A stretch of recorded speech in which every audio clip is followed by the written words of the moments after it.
Hello. We had some technical problems with our usual platform where we record the podcast on, so we switched to Zoom.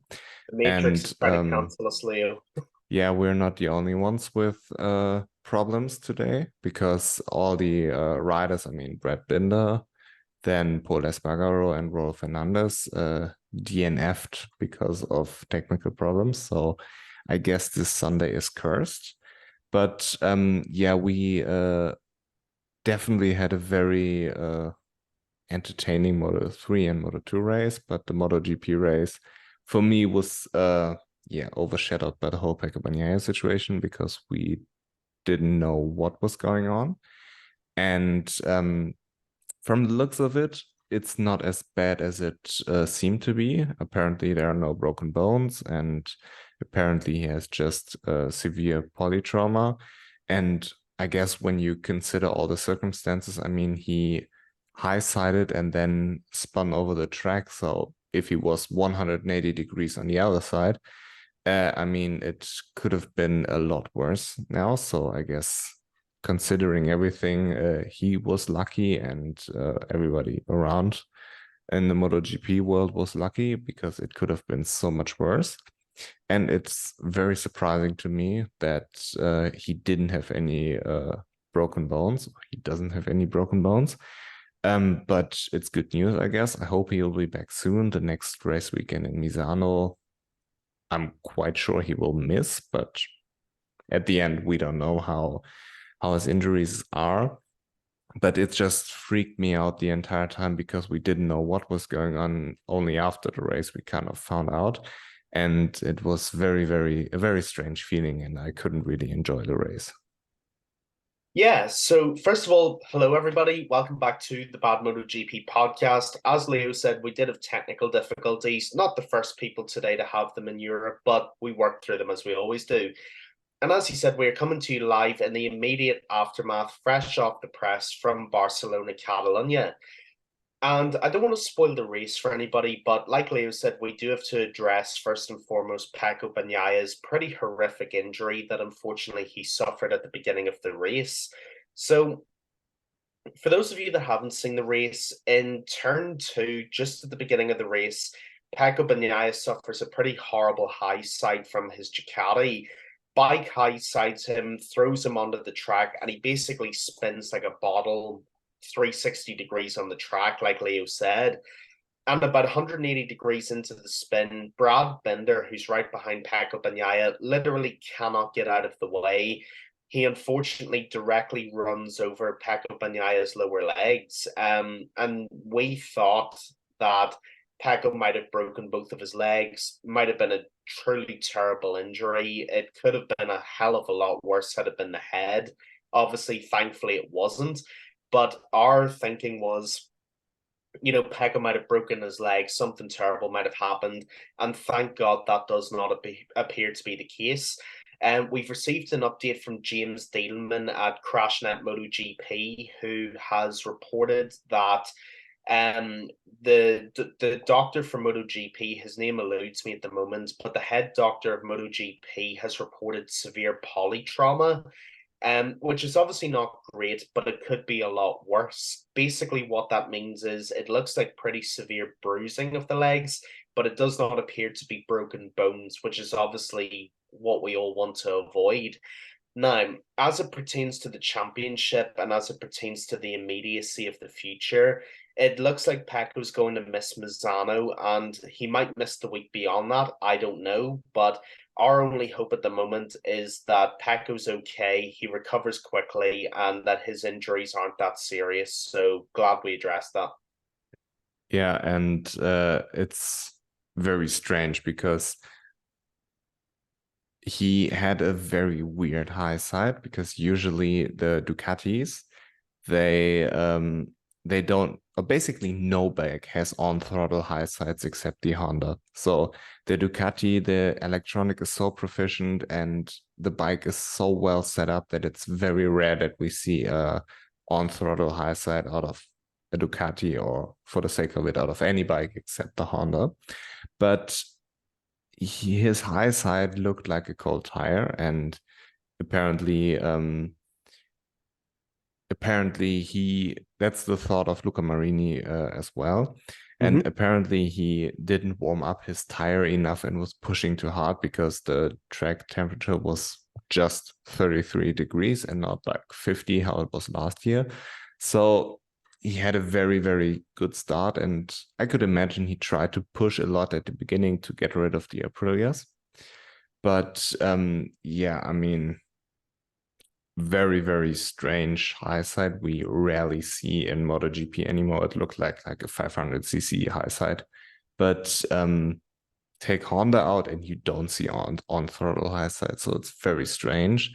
And he landed like in the worst spot on the track you could land in because there were bikes around him, and not just Brad Binder, but everybody did a very good job of evading him. And yeah, it could have been so much worse. And it, you know, what really freaked me out when I mean, I don't mind showing the replays because we saw it on TV. Why not show it again? I mean, it's okay to try to understand what happened. And if you're a fan and get annoyed by it, just don't look at the TV because they're saying the pit lane will open in whatever, 5 minutes, 10 minutes. But if you want to see what actually happened there and digest it in a way, I'm fine with it. Other people have different opinions, but what I don't like is putting the camera like in the medical center where his girlfriend is standing, and she is Absolutely agree. very, very scared. That I don't want to imagine what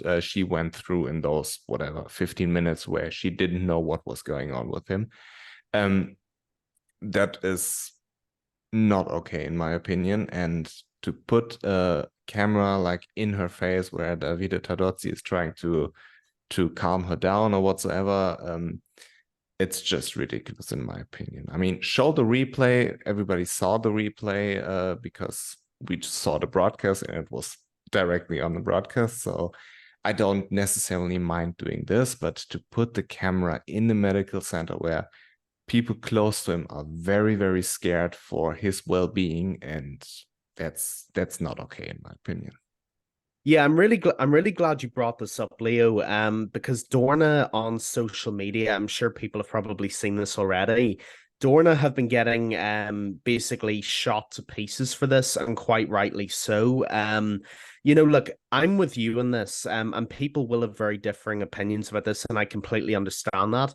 I have no problem with showing the replay because it's racing and people want to know what happened. And when the racing is so fast paced, it can be easy to miss what exactly caused the injury. So people might just want to see it purely out of concern.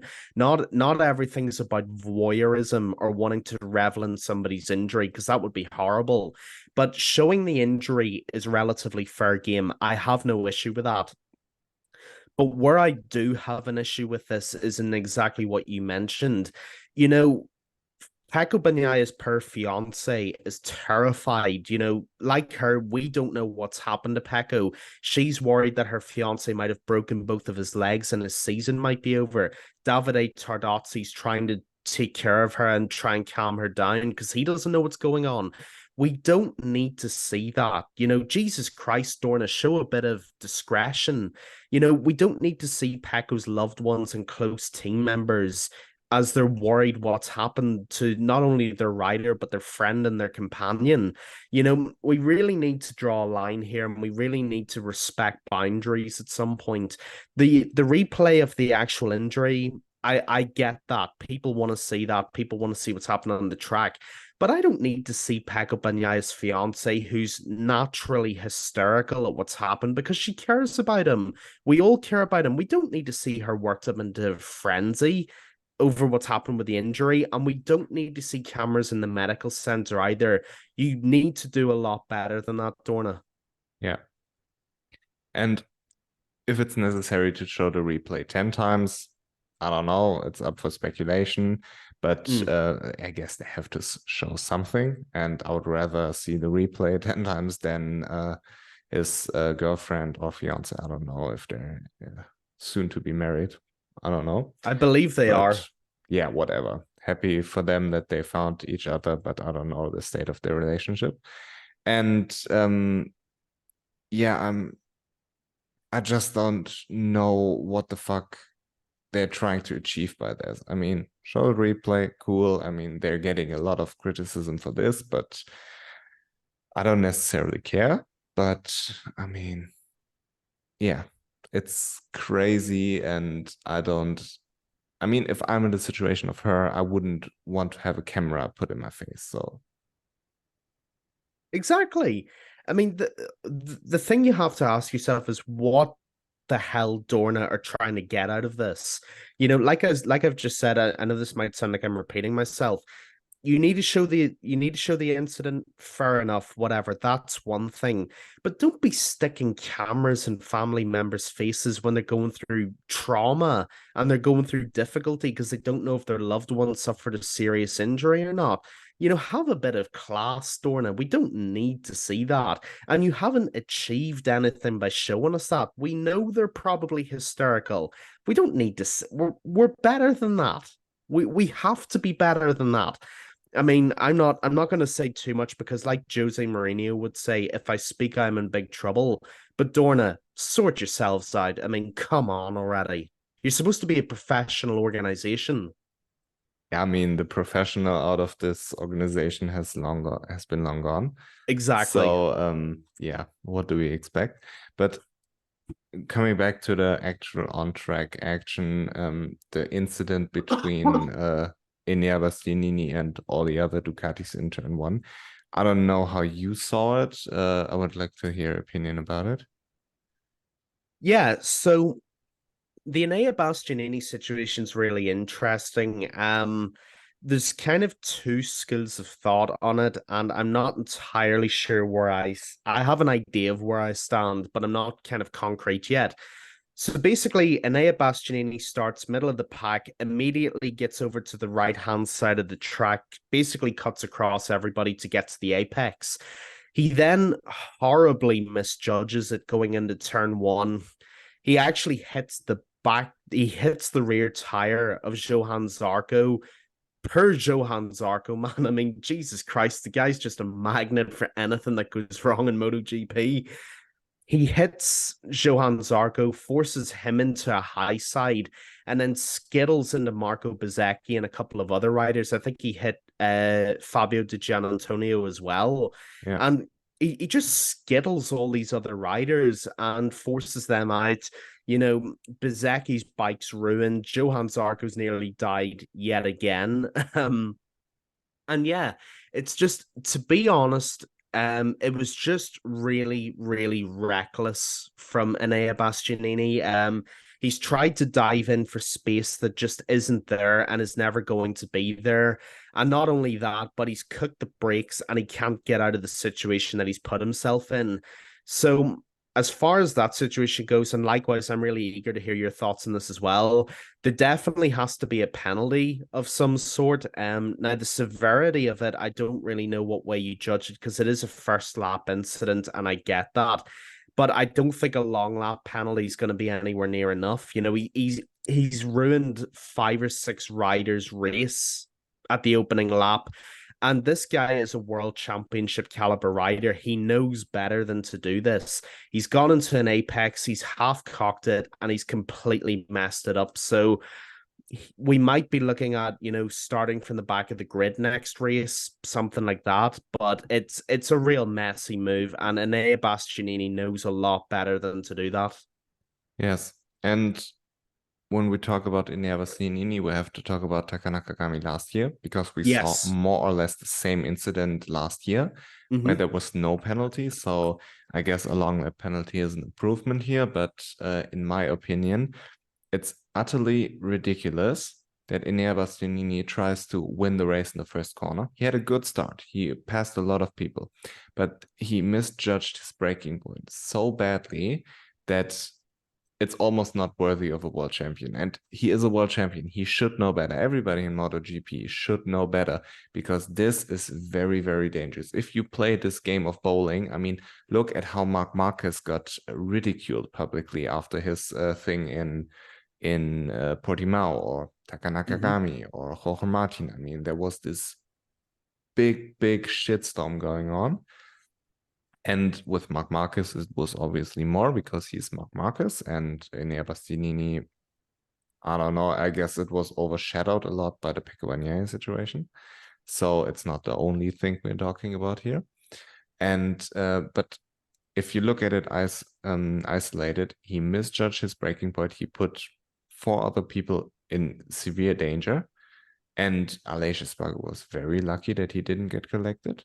And in my opinion, you should punish those errors very, very harsh. A long lap or a double long leg isn't going to cut it for me. He apparently injured himself with a broken hand and broken foot, I believe, but also nothing official yet. So we have to wait for an official statement there. But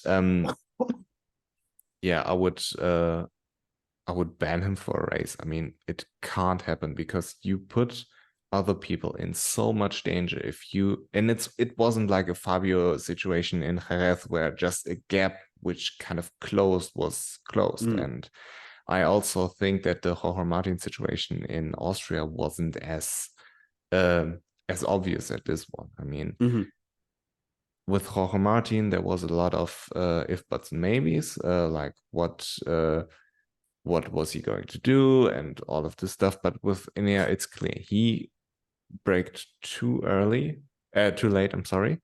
He should have braked earlier. And I mean, there's not much to say. I would jump on these situations and give them severe penalties and not be micromanaging other things. So in my opinion, a world champion, a pro MotoGP rider should know better than this. And I don't care if this was tailwind. I don't care if he was caught in slipstream. I don't care because everybody's in this situation. And it shouldn't happen. You should always be a little more careful than be a little more aggressive in those situations, you know? Because you're putting other riders at risk. That's basically all I'm trying to say. No, listen, Leo, I absolutely agree with you. You cannot go into the first corner half cocked and not expect that to end up badly. This is the kind of BS I expect from Darren Binder. I don't expect it from Enea Bastianini. This is unacceptable. It doesn't matter what way you slice this. It doesn't matter what way you try to defend it. It doesn't matter if Enea Bastianini injured himself. It doesn't matter. You cannot do that. It's not conduct befitting a world championship rider. It just is not. You cannot misjudge that so badly. And like you said, you made another very good point. You cannot go in and put 4 or 5 other riders' health and well-being at risk by trying to win the race in the first corner. It's not acceptable and it's not on.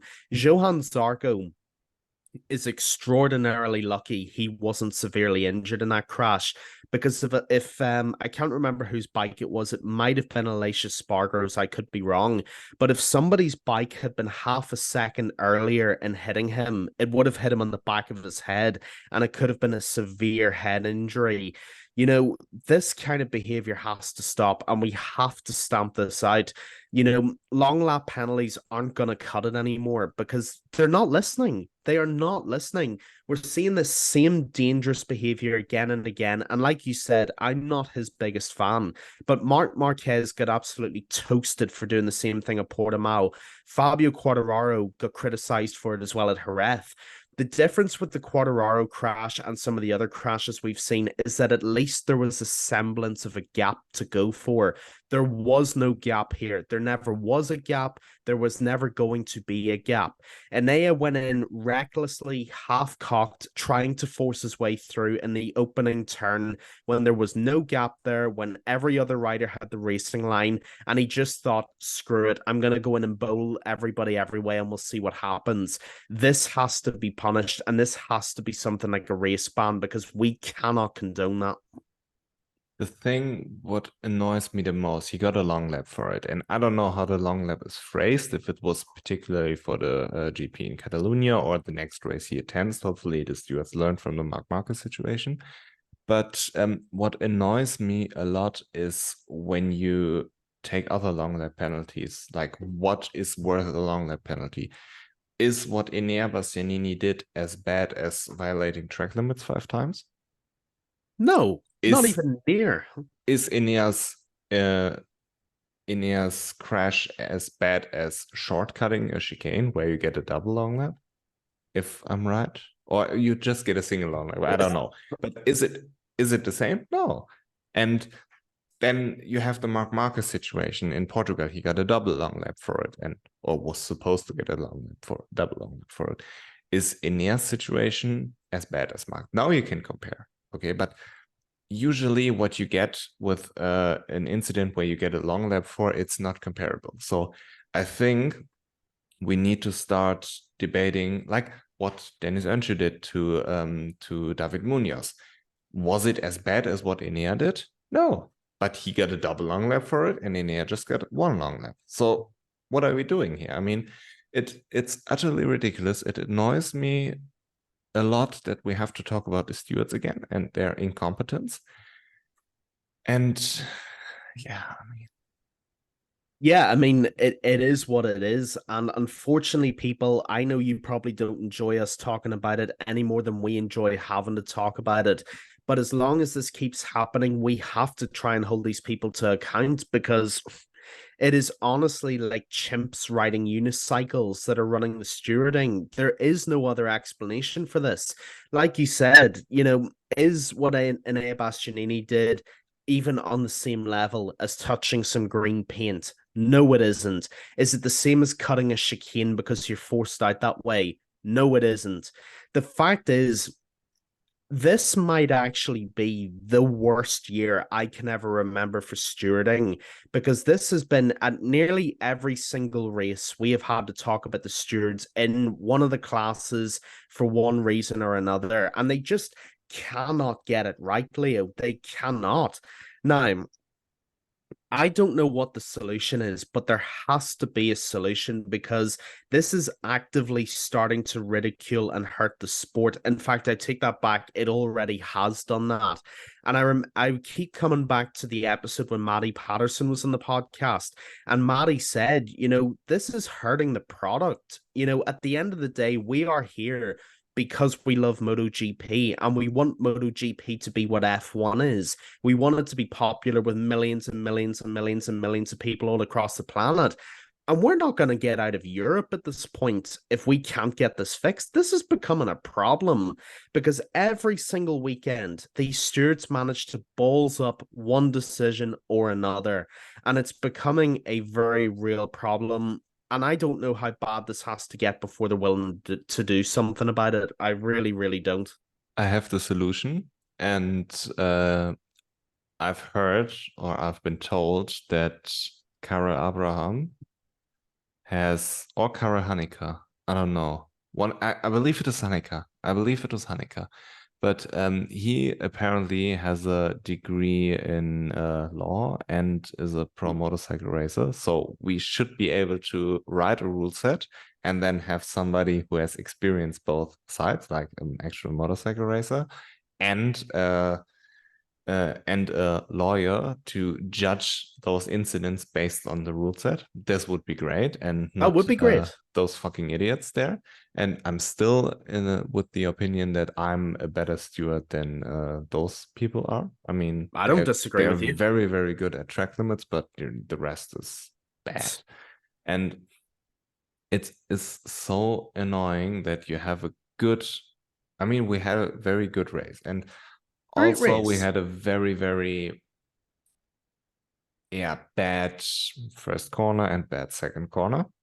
But still, we end up talking about the stewards because we only get like one long lap, and it's ridiculous. But okay.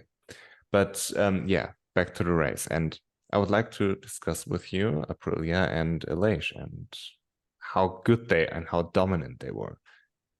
Well, Aprilia, I mean, this weekend, Aprilia have been nothing short of outstanding. Aprilia have been absolutely brilliant, and they deserve all the credit that they are going to get, and rightfully so. Aleix Spargo looked nearly untouchable all weekend. In qualifying, he looked great. In the sprint race, he looked unbelievable. And in this longer race today, the normal conventional race, he looked absolutely fantastic. And look, obviously with the normal race, some people are going to say if Pecco had stayed on the track, would the result have been different?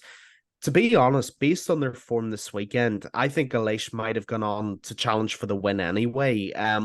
Obviously, it's extremely unfortunate what happened to Ducati today, but this was just one of those weekends where Aprilia, it all came together. They looked untouchable and they looked absolutely outstanding all weekend.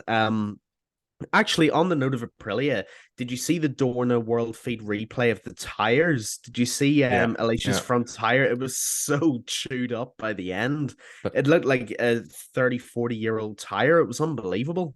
yeah, but Mavericks looked even worse, and that's apparently the reason why he dropped off towards the end. But yeah, I totally agree with you. If Pecco was on the grid, I think he would have challenged for the podium, Mm, but I don't think he would have challenged for the victory. And the only hope he would have is being in front, and then if his crash didn't happen, then LH would have had a very, very bad start, and Maverick also wouldn't be in the lead after turn three.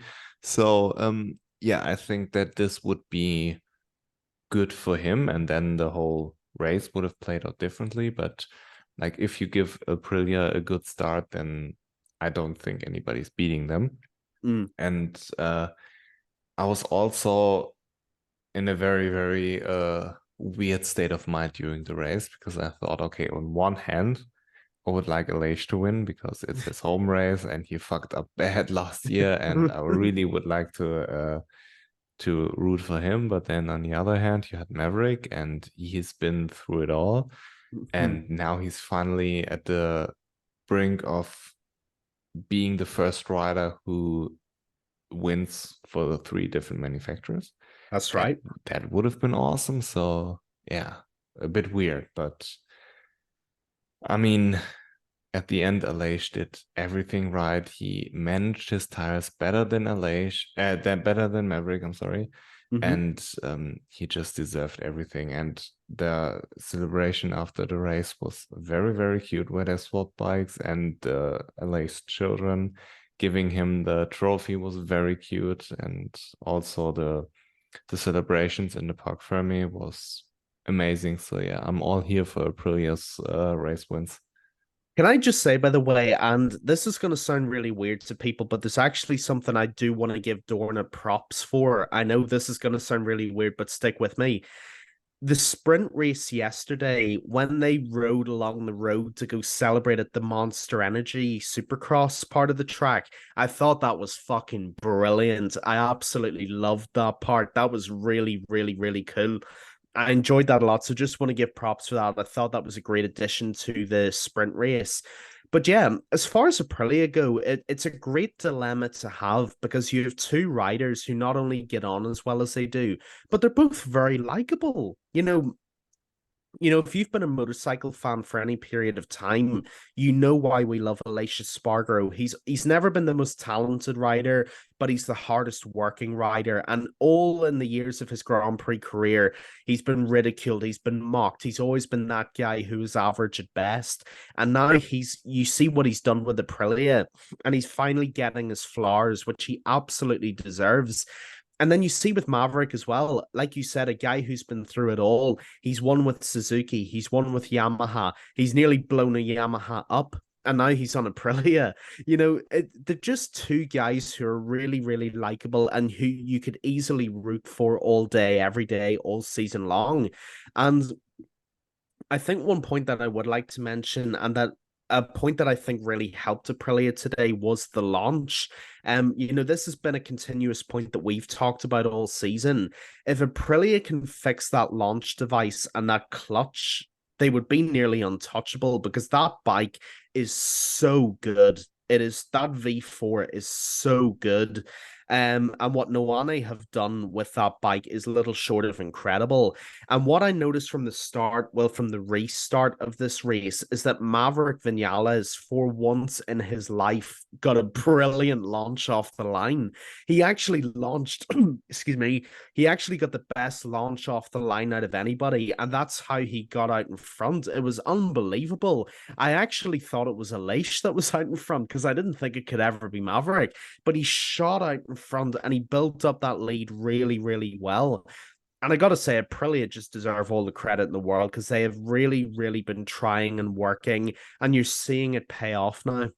Yeah, and Aleix counted the laps right, so And he everything. counted the laps yeah. right. They got him in Abacus. It worked. What's a little bit sad that Miguel Oliveira dropped off towards the end. I would have really liked to see an all Aprilia podium, but I guess he's happy that he didn't get taken out in the first corner. So small mercies and all that. But I mean, yeah, Miguel Oliveira, another rider that had a great weekend this weekend, looked really, really solid. And like you said, for most of that race was running terrifically. I did think he had third place sewn up. I'm guessing he probably had tire issues. They probably just wore out and he fell back towards the end. But he should be very happy with his weekend as well, Miguel Oliveira, because he had a great weekend this weekend. Yeah. And Fabio Quartararo also had a good weekend. And what's fun is they went back to the 22 bike, basically. Yep. And the 22 aero package. And it's just fun how Yamaha, whatever they do, they always go back to this and remain as good as they were in 22 while everybody else is developing. So yeah, just Yamaha things. But it could be worse. It could be Honda. So I mean, good weekend for Fabio. He showed why he is still a very, very good rider, and I just hope he gets on this Aprilia when Maverick or Aleix make room. So. Well, if Aleix is retiring next year, imagine a Yamaha reunion at Aprilia. Oh boy, that would be pretty sweet. But yeah, I mean, I got to give Fabio a lot of credit as well. Yamaha, you don't deserve any credit. This is not for you. This is for Fabio. You know, like you said, and I actually noticed this at the beginning of the race, they went back to the 2022 Aero package at the front of the bike, and it actually did look better. I mean, to be fair, you could get a go-kart and it would be better than what they've done this year. But the 2022 Aero seemed to just work a lot better this weekend. The Yamaha at least wasn't getting overtaken by everybody, so that's something. But yeah, I mean, Fabio showed why he, in my opinion, and this is just my opinion, this is why Fabio is arguably still the best MotoGP rider currently in the world, because he's got such a CD level bike and he was still able to get 7th place out of it. And he should be very, very happy with that because, you know, this season you've seen why he's been where he's been. When the bike's even remotely competitive or capable of holding its own, he will be there. Yeah, I think still Pecco's the best rider on the grid because what he's doing is unbelievable. He has the same bike as Jorge Martin and as Joan Zarco and any other Bastianini, and he's head and shoulders above of everybody. So I still think if Fabio was on the Ducati, I think he'd still be just as good, if not better. Up for speculation, I don't know. Leave it in the comments below. Who do you think's better? I hope to see it one day. It would be great. Yeah, considering Fabio's circumstances, he's very good. He had a very good start. And the race was just also very, very good. But I would like to talk a little bit about Jorge Martin, because for Jorge Martin, as sad as the situation with Pecco is, for Jorge Martin, this is a huge opportunity. We don't know how long Pecco is out, and we don't know how long it takes until Pecco is at 100%. So we have now a span of, I believe, 7 races in like 13 weeks or whatsoever. It's a very, very tight schedule. I think it's 10 and 12, but it is something like that. I don't know, but it's a very tight schedule, and it's like the worst part of the season to have an injury. Yes. He has a very good advantage in the championship, but he has now 50 points, I believe. This could melt down pretty easily if he's not at 100%. And we saw with Enea Bastianini how it affected his season, because he is a very good rider. Remember last year we were talking about him potentially winning the championship at one point, and him being so incredibly good. He won races with a year-old Ducati and was so good that he jumped Jorge Martin in line to the factory seat. But now after his injury in Portimao, he's never been the same. And I think it's a good move that Ducati gives him another year, because it would be unfair, in my opinion, to judge him on this first half of the season. But yeah, I think this is a huge opportunity for Jorge Martin to be competitive, because he's on the best bike on the grid. He's doing good at the moment. And if he sorts out his qualifying and sorts out all the other stuff that is holding him back now, that then he can make like a difference over the next 5 races, let's say, and close in on Pecco, and then it could get interesting. Yeah, it's a great point to make. For Jorge Martin, this is certainly a huge opportunity in terms of his championship charge. You know, we have Misano next, and Jorge Martin tends to love going around Misano. And assuming Pecco's not there, which I would be shocked if he was, but I don't think he will be. So assuming Pecco's not at Misano, it's a huge opportunity for Jorge Martin to pick up some big points and really eat into that lead. Excuse me. And yeah, you know, Jorge Martin, like you said, he's on what I consider to be the best bike on the grid, the Pramac Ducati. He's obviously at one with that bike. I mean, the images from Saturday, I think was it Saturday or was it Friday? The images of him with his shoulder actually rubbing on the track. I mean, it's unbelievable what that kid can do on the bike. It's otherworldly. But these next 2-3 weeks are going to be crucial for Jorge Martin, because if he can continue this form and this momentum, he really could build up a head of steam, and he really could eat into Pecco Bagnaya's points total. If he can do that, then we have a title race on our hands, and he is more than talented enough to do it. Whether he will or not, I don't know, but I'm very excited to see how it goes. Yes, the thing with Pecco is, I believe it depends so much on what they do to cure it. I mean, if he just has some bruises, it's very possible that he can race in Misano. Maybe not at 100%, but if they have to if they have to drain any blood or like do surgery on him, then it's very unlikely. But it just depends. I don't know if there are any muscle ruptures or whatsoever. So we don't know, or muscle tears, I believe it's called, right? Yeah. So it all depends on this one, but I believe in the next like 5 weeks, let's say it's a 5-week window until Pecco is back at 100%. Could be 3 weeks, could be 10 weeks, we don't know. But let's pretend it's 5. In those 5 weeks, we will really know what Jorge Martin is made out of, because this is now his opportunity to win a MotoGP World Championship. And if he can make the best out of these unfortunate circumstances, then he shows the world that he should have gotten a factory seat, because he's always been very vocal about this. But if he continues to struggle, if he continues to be inconsistent, and then there's no argument for him over in here, you know? Yeah, no, it's a really great point to make. And the storyline is there from last year, and it continues into this year. And really, going off the 5-week gauge, which I think taking that middle period of time is a good gauge to use, the next 5 weeks are going to tell us a lot about Jorge Martin, because outside of Enea by default being the other factory rider, Jorge Martin's really flying the flag for Ducati for the next few weeks. He's really the stalwart that will be representing. And if he can take advantage of the next 5 weeks, and look, I'm not saying he has to win every race and every sprint race, but if he shows up impressively, and I'm talking podiums across the next few weeks, then that narrative does get stronger, and Jorge Martin can say, look, I'm here. I told you, I'm your guy for the factory. It's not Enea, it actually was me. But with Pecco potentially was certainly not being 100% for the next few weeks, this is a big opportunity for Jorge Martin, and I hope he realizes how big of an opportunity it is. Because if he can take advantage, he can really make some things happen for himself. But it's a storyline that if you're watching this podcast, I would be paying attention to, because I know we both will be. And I think it's going to be very interesting to see what happens.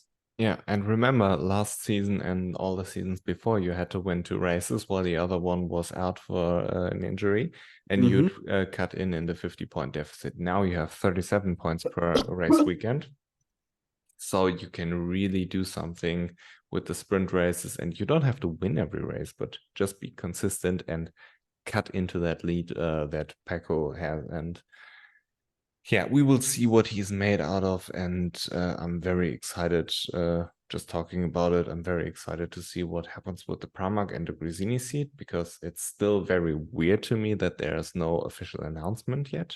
It is weird, isn't it?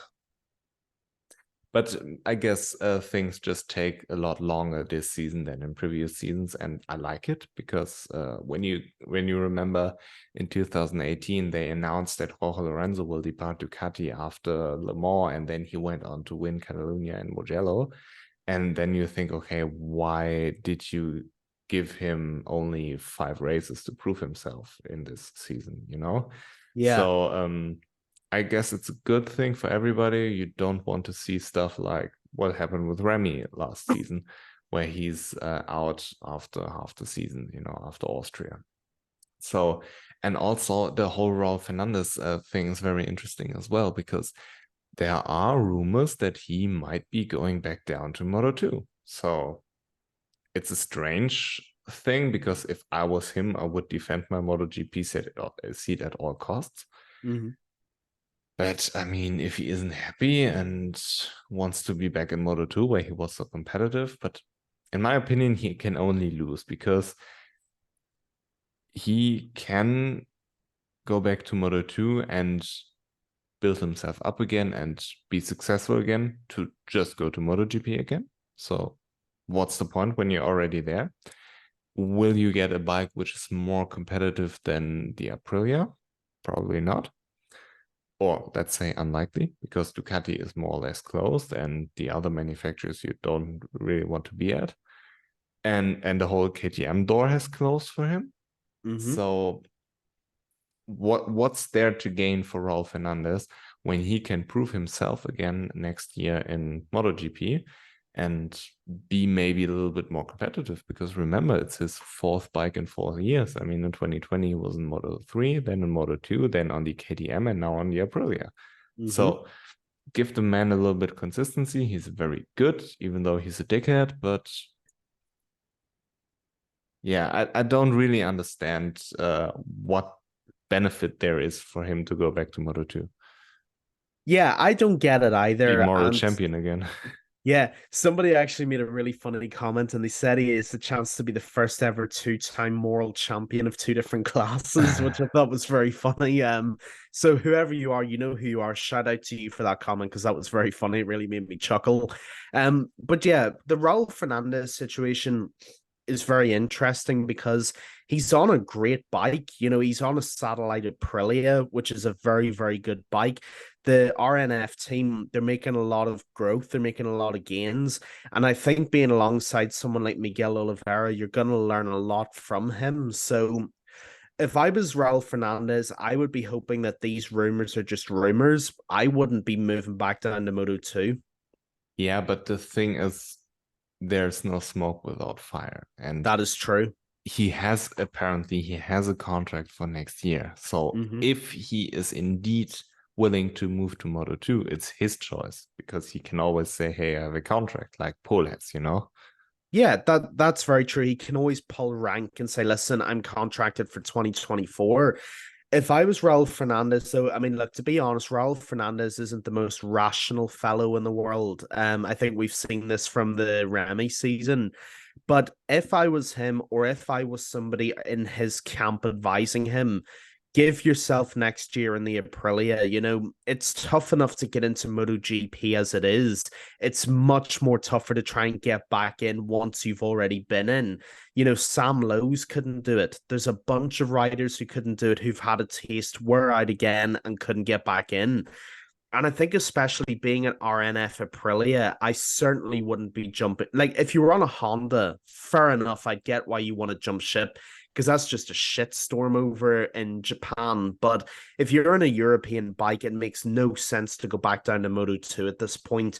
And the thing is, excuse me, Moto 2 is only going to be more competitive next year as well. You know, there's no guarantee that you'll go back, smoke everybody else, and then go back up like you just said. I think if you're Raul Fernandez, you're in a great spot. You're contracted for next year with Aprilia. Stick with Aprilia, get some momentum going, and then see where 2025 and beyond takes you. And like you said as well, and this kind of leads into a different point. If you've had 4 bikes in 4 years, then you can start to be seen as the problem by a lot of manufacturers who would take you on. You know, we already saw the fallout from Remy winning the Moto2 title, you know, him constantly complaining that, you know, moral champion, blah, blah, blah. If you've been on 4 bikes in 4 years, there's no guarantee that another manufacturer will want to deal with you. So if I'm Raul Fernandez, if I'm somebody advising Raul Fernandez, stick with RNF. They're a great outfit. It's a great bike. Learn from people like Miguel Oliveira, and you will have a good year next year. Don't jump ship when you have a good chance here. The thing is, when he goes down to Moto2, and let's pretend he wins the championship, you already have a body of work in MotoGP, which is not very convincing. That is true. Might lead manufacturers to not pick you up. Or not be as interested as they would be, for example, in somebody like Pedro. So, yeah, I don't really get the benefit there to go back to Moto2, but also I don't know everything about his current situation. So, I don't know, maybe the team is shit. Maybe he's severely depressed and doesn't want to be there. So, if it's for his personal well-being, okay, go back. But like from a career perspective, I don't see it. I don't see it either. And look, there's no shame if you want to go down to Moto2, go down to Moto2, go to IOKTM or wherever. This door is closed. Or, oh, sorry, yeah, you're right. I apologize, it is closed. You're right. The point I'm making is if you want to go down to Moto2, go down to Moto2, do whatever you want to do. But with the situation you're in, it from a practical point of view, it makes no sense to go back down to try and come back up again. What are you going to do? Try and go to a different manufacturer? I mean, you're not going to go to Ducati. You're not going to go to KTM. The Aprilia really is the best option for you on the grid. It's a great bike. Elation Maverick have proven it's a great bike. You have the chance to pick up that mantle and continue that development for the next 5-10 years if they keep you. I see no point in leaving Aprilia. I think they're a good manufacturer. I think they've got good people with their heads screwed on as well who are only going to help you get better. Don't jump ship from this. If it was Honda or Yamaha, I would get it, but not Aprilia.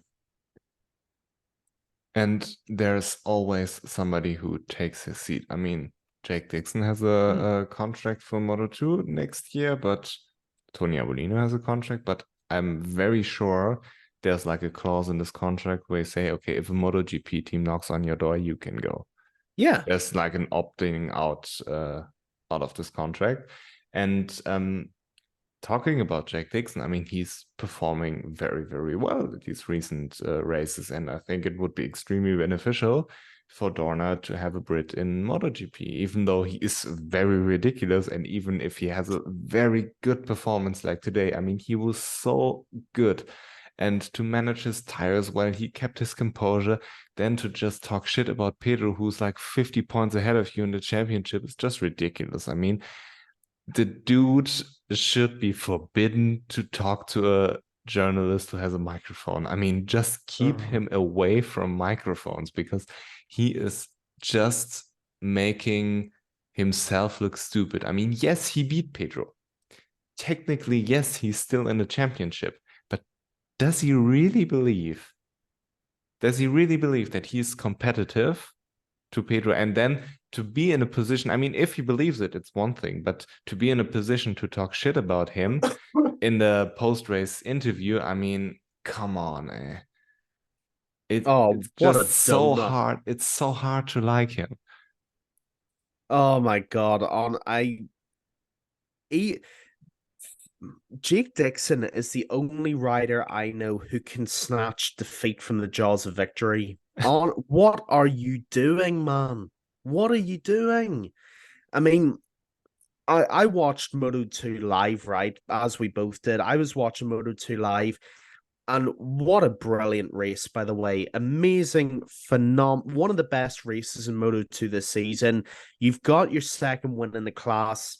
You know, the Aspar team love you. You're signed for next year. Things could not be going better for Jake Dixon. And what does he go and do? He goes on the microphone and says, yeah, you know that guy that's the next Mark Marquez? I just beat him. Ha ha, ha ha ha. You know, what an asshole. What asshole behavior. I don't mean to sort of stereotype people, but if the English ever wonder why you're hated abroad by Europeans and Americans and so on, this is why. This is the kind of behavior that makes people hate you, okay? You can never just accept what you've got. You can never just be happy in the moment. You've always got to take it to the next step, and you've always got to take it one step too far. Just go ahead. Just I can't even believe I have to explain this to Jake Dixon. Just go out, say you're happy with your win, thank your God, and then go up on the podium and take your first place trophy, okay? Don't go out and trash the guy who's 50, 60 points ahead of you. What part of you is thinking at the moment? You know, do you know what this is? You know that meme of the guy who gets his medal and he kisses the girl with the flowers, and then there's like 10 people ahead of him? That's Jake Dixon, okay? Yeah. You know, he's won the medal. Great. We're all very happy for you. Brilliant performance. And then you go out and you make yourself look like a donut again. You know, you go out and win the first time, you make yourself look like an idiot. You have the Darren Binder incident, you make it, okay, that was entertaining, I give you that one. But today, you just make yourself look like a fool, Jake, honestly. Now, the only thing I will give him credit for is he paid tribute to Paul Bird, the former Ducati British Superbike winning team manager, and that was lovely. That's a shame nobody gave Paul Bird a tribute. He deserved that. But as far as that, Jake, I mean, come on, man. You're better than that. At least I hope you're better than that. And if these are the kind of antics that's going to go on, no MotoGP team is going to want to touch you if you're going to go out and insult the next Jesus Christ of MotoGP. I mean, come on. That's the thing. I mean, if you're Conor McGregor and knock out Jose Aldo in 16 seconds, you're allowed to talk shit. Yes. But if you're Conor McGregor and get smoked by Khabib and submitted in the third round, you shouldn't talk shit. And that's like the difference. I mean, if you want to come out and talk shit about somebody, okay, let's be competitive first. And then, I mean, and not just competitive in one race, competitive over a season, because this isn't a sprint, this is a marathon.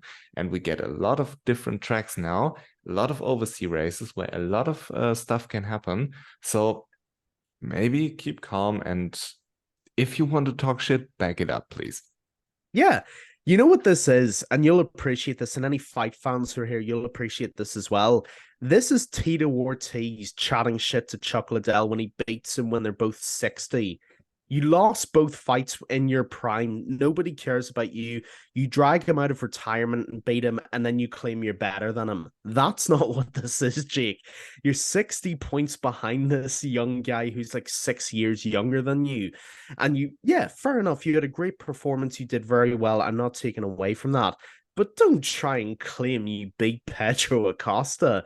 He's winning the championship at the moment. He's damn near guaranteed to go into MotoGP and be the next superstar. Just take what you have and go from there, all right? You know, Matty, if you're watching this, Matty Patterson, please connect this guy to a better PR person, because this guy's destroying himself. You need to connect him to a surgeon who just glues his mouth shut. Please connect him to somebody, because this guy, he's got a great opportunity in his career and he's screwing it all up. Yeah. Please help him. Yeah, he's like the Jeremy Stevens of MotoGP. Like, who the fuck is that guy? Jake Dixon is the Jeremy Stevens of Moto2. I mean, I'm sure Pedro was looking at him going, who's that? Yeah, but I mean, if it wasn't for his nationality, he wouldn't be in the Moto2 paddock anyway. So no, that is a fact. That is just true. That's not me hating on Jake Dixon. I have no problem with Jake Dixon. I'm sure he's a lovely guy, but we all know where we stand here. Let's be honest. But to be fair, he developed very nicely, and now he earned his spot. And when you just consider the results and take out his utterly ridiculous personality, he also deserves a MotoGP seat. And Tony Arbolino also deserves a MotoGP seat. I think saying he deserves a MotoGP seat is a little bit of a stretch at the moment, but he's been doing very well. This has been a great season for Jake, and he's really started to get to grips with it. The Aspar team is a great environment for him. The bike is very good for him. If he keeps doing this well, and he puts a real title challenge together, then yes, we have that discussion by all means. But Jake, crawl before you learn to walk before you learn to run. Don't just try and run after you've won a couple of races and go after Pedro Acosta. They are not the same thing. Okay, you've been doing really well. Keep developing and keep learning. Don't go after Pedro Acosta like that, because you make yourself look stupid. Yeah, but his racing has been phenomenal. It's been very over good the past it's been couple very of good. weeks. And when you talk about Fabio Quartararo going to MotoGP, he didn't do as much as Jack Dixon did in Moto2. Mm-hmm. When you talk about somebody like Fabio Di Giannantonio, he got a MotoGP seat. Darren Binder, he did jack shit in Moto2. He didn't even compete in Moto2. And I mean, I think it would be worth a shot. And when you have riders like Ligia or, like, for the sake of it, Raul Fernandez, do you really need another Spaniard there, another Italian who's just not cutting it? No, look, I think it's a great point to make. And if we're balancing everything on all of its levels, I think it's a great discussion to have. And I think what makes the discussion better is that we are starting to get to a point where we're not going to give Dixon a seat just because he's British. We're going to give him a seat because he's actually deserved it and he's earned it. And that's a much more positive discussion to have, because I don't want to talk about Jake Dixon only getting something because of his passport. I want him to be able to go to a manufacturer and say, listen, I've had a great season. I've done this, this, and this. I've earned my spot here. And if Dixon earns it like Cal Crutchlow earned it, then he deserves it. Give him his seat and give him his place. My problem with it is his attitude, and I think he needs to rein that in a bit, because he's in a great space, he's in a great moment, and I don't want him ruining everything he's worked so hard for. He's won brilliantly at a tough place to win in Catalunya. He's had one of the best races in Moto2, battling with Aaron Canet. By the way, he still hasn't won. He's had a great race. Don't let your actions speak for you. For the love of God, don't let your mouth speak for you, because you don't come across well, Jake. Aaron Canet, what the God. fuck was he doing in the last lap? I mean, it's difficult to judge from the outside how much on the limit he was, but I saw enough racing in my life to see riders in the exact same situation at the exact, more or less, limit to go for a move. If it's not happening, it's not happening. Okay, we can live with it. If you crash, you crash. You don't need another second place. But into turn 10, he was alongside Jack Dixon. Jack Dixon pushed him out, but he was there. And I think he could have made a move there and just boxed Jack Dixon out, send him maybe a little bit wide, so it's not unfair, but just disturb his braking, disturb his line, and then you don't need the perfect corner entry, but you just don't need to crash, and then he's in the worst position on the track because it's a long left hand and you have the inside. So why not? Why not? I mean, what do you have to lose? You have already a seat for next year. You now gained your what's like 12th or 13th second place in the class. Congratulations. But come on, man. Do something. I think he didn't want to run the risk of being the victim of Jake Dixon's rant. I think that's probably the reason. No, look, yeah. yeah, you donut. No, look, I agree with you, and I think on a serious note, what we saw on that last lap is why Aaron Canet keeps finishing second. He doesn't have the killer instinct. He doesn't have the will to pull the trigger or twist the throttle and get up on the inside. Like you said, Aaron Canet is like Jake Dixon, but for a different reason. He's in a very good position. He has the seat for next year. He is 11, now 12 second place positions in Moto 2. You don't need another second place position, Aaron. You need a first place position.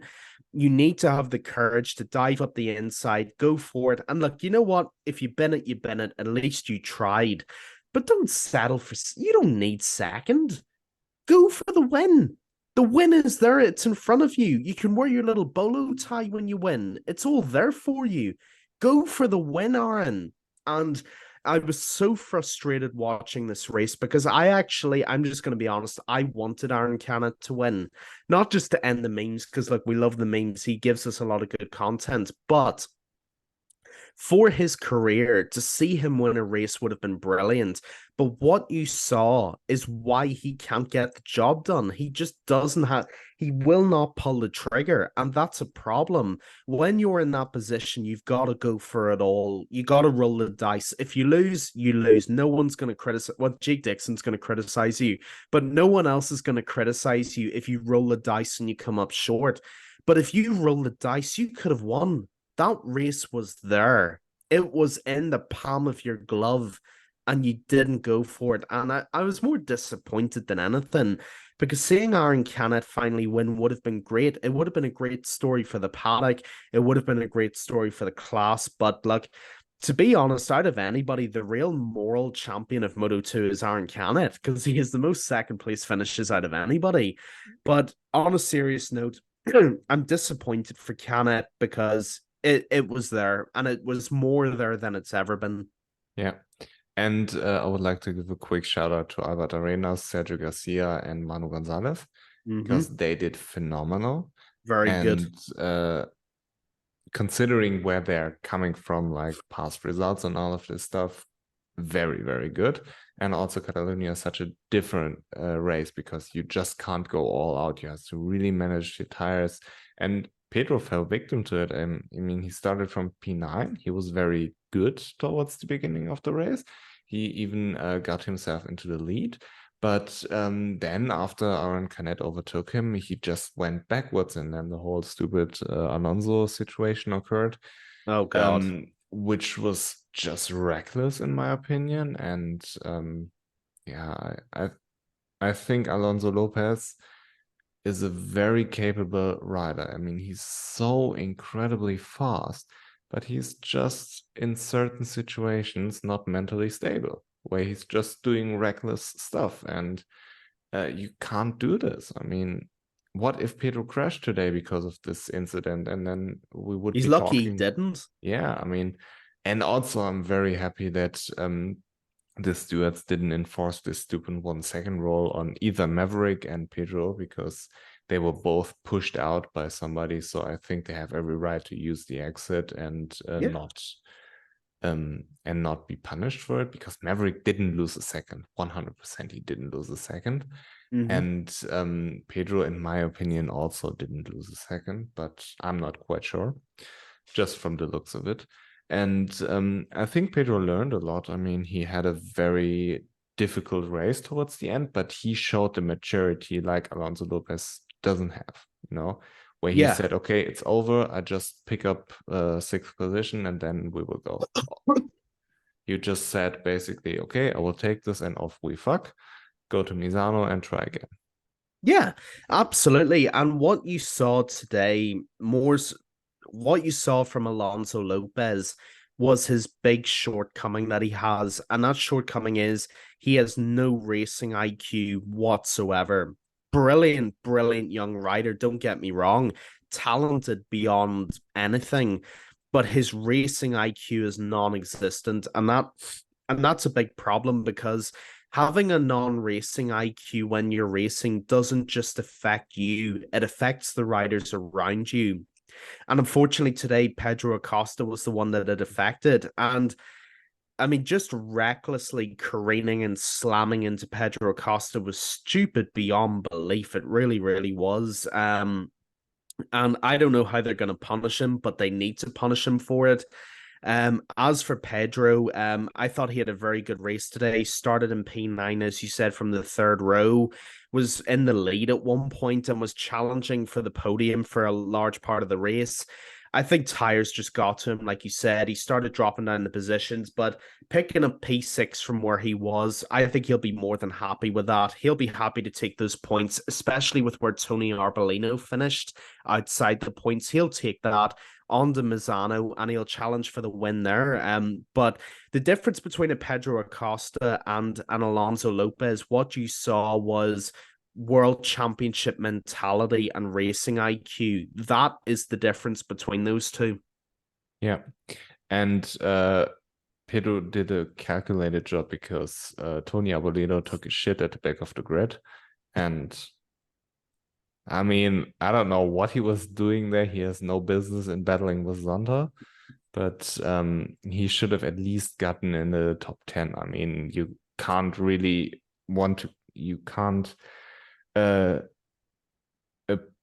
carry yourself like a title favorite, and you can't be appealing to MotoGP teams if you are so inconsistent. And I think his pace really dropped in the last couple of races, which is unfortunate.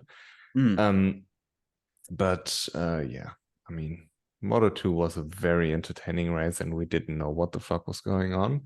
But we didn't know what the fuck was going on even less in Moto3, which was a crazy race. Jesus. And I would like to talk to you about the Dennis Öncü and David Munoz incident. So please tell me your opinion about the Turkish terrorist and David Divebomb Munoz. Jesus Christ, I get down on my knees every weekend and I thank the Lords for Moto3. I love this class so much. Just every weekend there's just something that entertains you. And look, I'm not advocating for attempted vehicular manslaughter by Dennis Öncü, but it was a little bit funny, okay? It was. I'm sorry. You know, David Munoz has wrecked many, many people's races this year. And to see Dennis Öncü, of all people, just come like an RKO from out of nowhere and just hit David Munoz from the back. I mean, it was very, very funny. It was very entertaining. But, I mean, look, from the Turkish terrorist point of view, it was very reckless. I mean, I'm not going to lie, it was kind of 2020 Dennis Öncü all over again, just coming in, not giving a shit, and just smashing into anybody who happens to be there. I gotta say, I enjoyed it. I did enjoy it, but look, he's gonna get punished. It'll probably be a long punished. Lap. Double long lap for this race, but he couldn't serve it, so it was a 6-second penalty. Yeah, you're right. Sorry. With all the penalties it should have been today, I kind of forgot. But yeah, he got his penalty. But I have to say, not that I advocated it happening, but God, it was funny. It really did make me chuckle for a minute. Honestly, I was screaming in my living room and laughing because, like, I don't really like David Munoz because he is just dangerous, and I just don't like it. I mean, he wiped out people in the Rookies Cup where you should look this up. I believe it was in 2021 in the Rookies Cup, but I'm not sure. 2021 in Germany. I don't remember if it's race 1 or race 2, but an Italian guy won because David Munoz in the first corner just whatever he was thinking, he would just play bowling with the entire front group. And you saw it in the World Championship. Dangerous move after dangerous move, taking riders out, injuring riders. It's just crazy. I mean, he has no chill, and he is extremely talented, but extremely dangerous. And I don't like it at all. I mean, it's nothing personal, but I just don't like his riding style. And it's just an injury waiting to happen. So what bums me out is if a rider gets taken out. But if it's David Munoz, I think it's funny, and I may be biased here because I think if the roles were reversed and if David Munoz just did what Dennis Öncü did, I would have a different opinion on it. But I never claimed to be unbiased. I'm not unbiased, and I thought it was fucking hilarious. And I could make an argument for a racing incident because David Alonso and Jaume Masia passed both David Munoz. This already got me excited because I thought, damn, you fuck it, you don't win. Yeah? And then they both passed him and he went wide and came back onto the racing line. And if you watch it closely, Dennis Öncü was ahead. And he was on the racing line and David Munoz was wide. So I don't necessarily think that he should have gotten a penalty for it because it's a racing incident. It's Moto3. Everywhere is chaos. And then you see like a gap. You are hanging off of the right-hand side of your bike. You see the racing line. You see that there's a gap and there's nobody. And then from the outside, somebody comes and they touch after Dennis Öncü overtook him. I mean, it's not like Dennis Öncü rammed into him where he clearly saw him. He was in front of him. And yes, I would make a total different argument if it was David Munoz who took somebody out. I mean, imagine the rant if David Munoz took out Kelso for the podium. And God. yeah, we would have be a different conversation here. But I never claimed to be biased. I could make an argument for a racing incident, but I'm very well aware that it's up for speculation and it depends hugely on who the rider is and who gets taken out, because I thought it was hilarious that David Munoz got taken out, because like what goes around comes around, and he fucking deserved it. I mean, he's taken out so many riders that it's just hilarious to see. And yeah, I think Dennis Öncü had a right to go for the gap. If you no longer go for a gap, you're no longer a racing driver. And if you no longer go for a gap that doesn't exist, you're no longer David Munoz. So I think Dennis Öncü had every right to do what he did. And it was so incredible. I love Dennis Öncü. I mean, he went from insulting me in my comment section in 2021 to now being one of my heroes in Moto3. I mean, yeah, he is such a menace and it's absolutely crazy. I just love it. I mean, I'm all for here for it. I totally understand him being frustrated out of his perspective, but I mean, yeah, Jose Antonio Reda got his first podium and David Munoz got taken out. I'm very happy with that, so I can live with it. all in the good days work in the Moto3 class, eh? No, I just last part in this bit, I promise, and then we'll move on. It's just I was watching the race, yeah, and I saw David Munoz out wide, and I thought something's gonna happen here. Because anytime that boy is out wide, something happens to somebody. And it's just usually I'm very stoic and I'm serious when somebody crashes because it is a serious matter. It's just I saw the KTM coming and I thought, that's fucking Öncü. There's nobody else. There's no way that is an Öncü. And I started crying, laughing that it was Dennis Öncü. Oh God. That might be my moment of the year so far. The fact that it was Dennis Öncü. I was so happy that he took out David Munoz. It's crazy. Yeah. But yeah. How fucking stupid is Danny Algado? Oh boy. I believe he touched the white line because I can't explain it to me any other, because his rear just slipped away and he was gone, and he was in a good situation for the championship. Just pick up points, everything's fine, but it looks like. And back to the point with Raul Fernandez I was trying to make, I just remember next year we have different tires in Moto2 and Moto3. So there is no guarantees that you will be good on those Pirelli tires next year. And for Raul Fernandez, there's no guarantee he will be good in Moto2 again with the Pirelli tires. With Daniel Gardo, there's no guarantee he will be good in Moto3 again with the Pirelli tires. And I think if you can win a championship now, please do it, because it's pretty impressive to win a championship. And look at Ayagura. He thought basically last year, yeah, we'll win it next year. But then Pedro Acosta and his wrist injury both came along.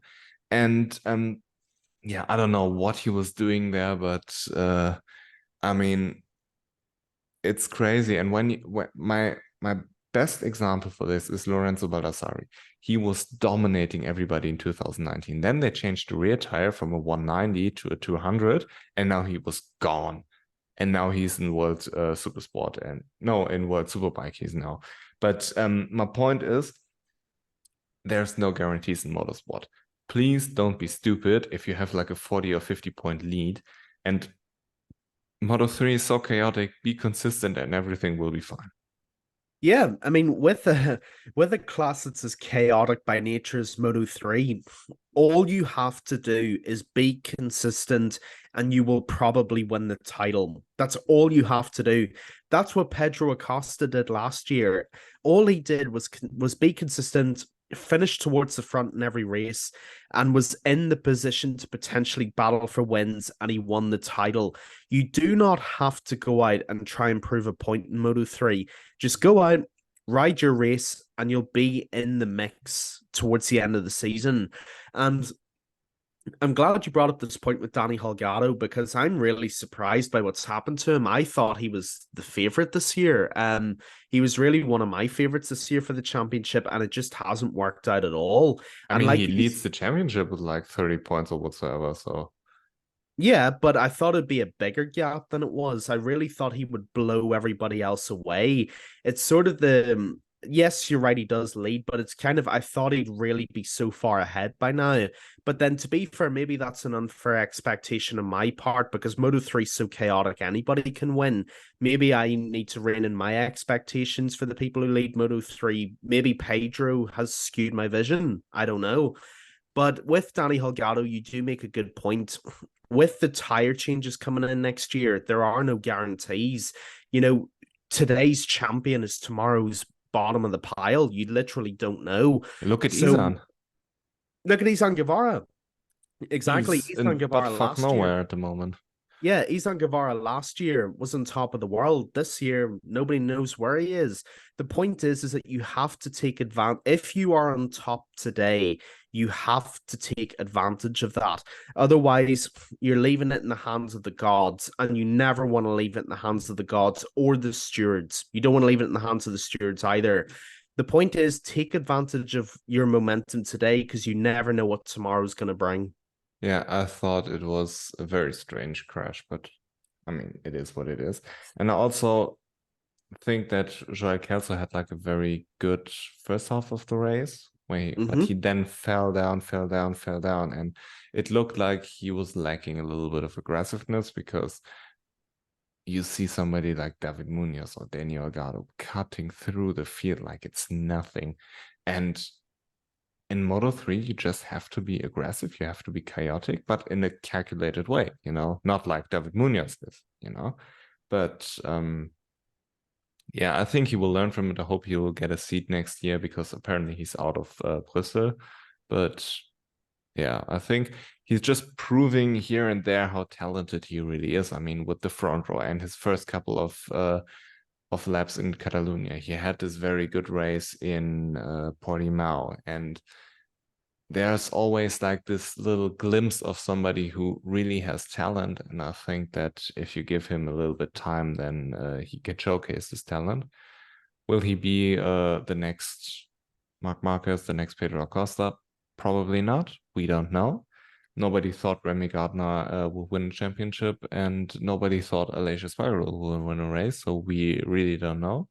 But I think that he definitely deserves another shot in Moto3, because after 1.5 seasons now, and after the season, after 2 seasons, you can't really judge somebody. Give him a little bit time to develop. The dude is tiny. He's perfect for Moto3. So, I mean, I just hope he gets a Moto3 seat for next year, and I hope his future will be good. Yeah, I completely agree. And look, I love Joel Kelso as well. I think he's a very good young rider. I think he's a very gifted rider. And with Moto3, we know this from watching it probably better or as much as anybody. It takes time to get used to the class. It takes time to grow into the bike and to grow around the bike as well. And I think Joel Kelso's done a really good job of that. I think especially this year, I think the growth and development that he's shown really has been substantial. Like you said, was very good today. Okay, he dropped off. Yes, I understand that. but he's shown that he can be there and he is capable of being in the mix. And that's all you can ask of these guys at the end of the day. You know, you can't expect every rider to be like Pedro Acosta and go out and win every single race in their rookie season. You know, give the kid some time, give him next year. And I think Joel Kelso could be really a top 5 rider next year. Top 5, top 10. I think he could be in this position, but give him a chance. Especially what's good for him is that they changed the age limitation. You have to be 18 years old minimum now to be in Moto3, so not as many people are apparently coming through. Or like mathematically, there should be like a 1 or 2 or 3 year period where not so many people are coming through because they're not old enough yet. And this should play in his hands to really be available for teams, because there aren't so many other young riders coming up. And yeah, I just hope it will work out. I think it's good to have as many nationalities on the grid as possible. And he's not a Spaniard, so this is nice. And yeah, and I hope we can talk about Joel Kelso's victory in Misano next week. So yeah, thank you for listening. Thank you for joining me, Keelan, and goodbye, everybody. Goodbye, everybody. See you after Misano.